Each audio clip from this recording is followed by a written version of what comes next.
Yo, what's up guys? Welcome back to the Xillerated channel. I know I haven't been uploading much because I've been dealing with personal problems, dealing with settlements and stuff.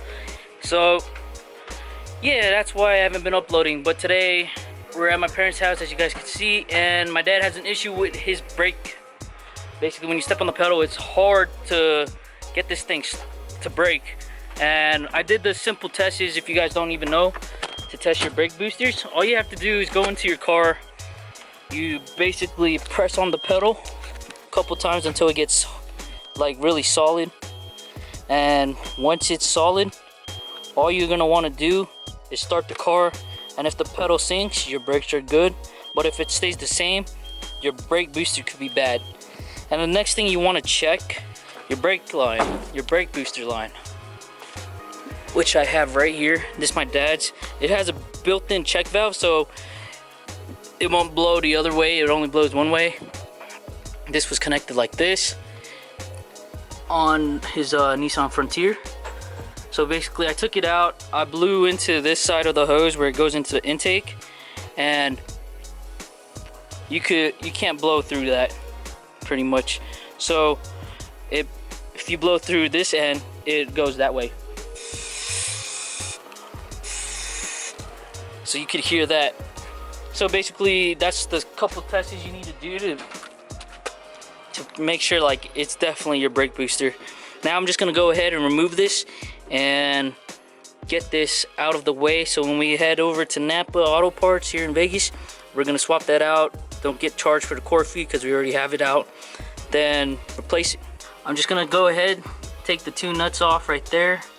It's gonna be my first time doing a brake booster in a Nissan, so all I know is you gotta remove these two, go into the cabin, remove the four screws holding onto the brake booster. You guys are gonna want a 12mm either socket or ratcheting wrench. You're just loosening this up to get the brake master cylinder off.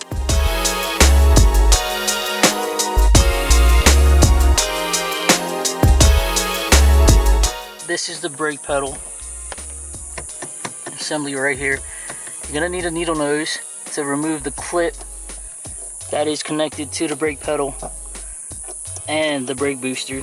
Then you're gonna want to remove the four screws.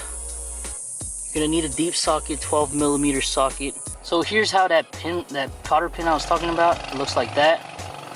And basically now you're just gonna want a 12mm deep socket to get at, let's see if I can shine the light, to get at that 4 bolts right there. 1, 2, and then there's a couple more on the other side.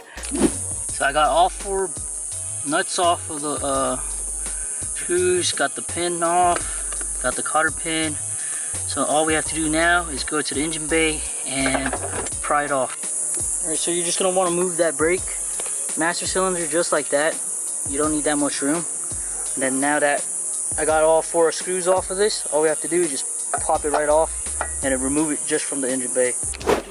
So as you guys can see, we got the brake booster off, and now we're just gonna go to Napa Parts, get a new brake booster. And I'm not gonna lie, it's kind of a pain to get this whole thing off without removing the brake master cylinder.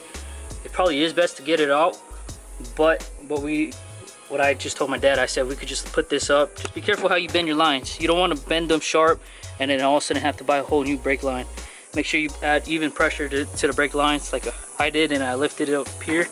And the way we got it out was at an angle, so that when you pull out the brake booster, the pedal end is actually poking out on this side instead of on the all the way to the fender side, so more towards the engine side. Then once you got it twisted, you pretty much pull it up.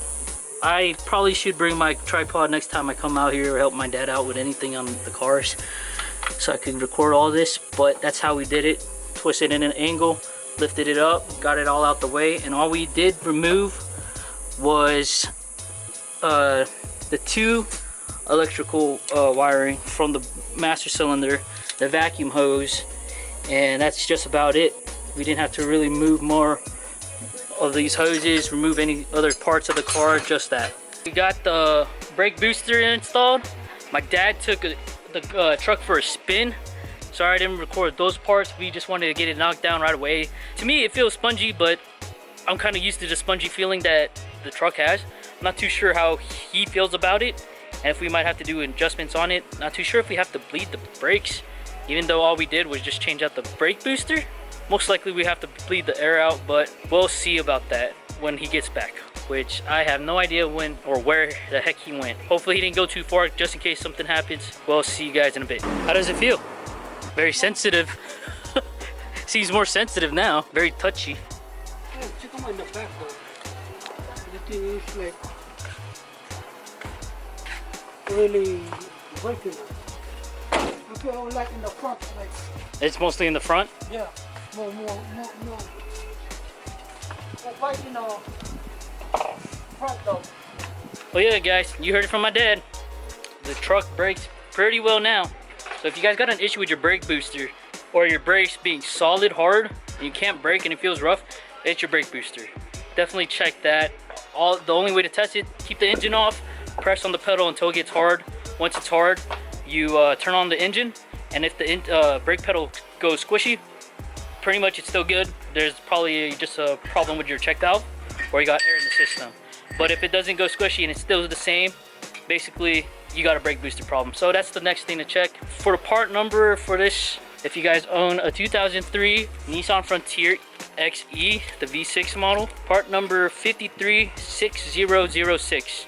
And I suggest just bringing the core straight there so you don't have to pay that core fee. All in all, in total, it came out about, without the brake fluid, it'll probably be less than 100. It came out to 111 cents. But yeah, guys, I'll catch you guys in the next video. Sorry for not that many updates that I've been doing. It's gonna start coming along. Just been dealing with personal issues. So don't forget, stay xillerated. Don't forget to purchase your sticker down below. I do have the mini versions up. If you guys want it, it's this size right here, 1 inch. As you can see, it's pretty small.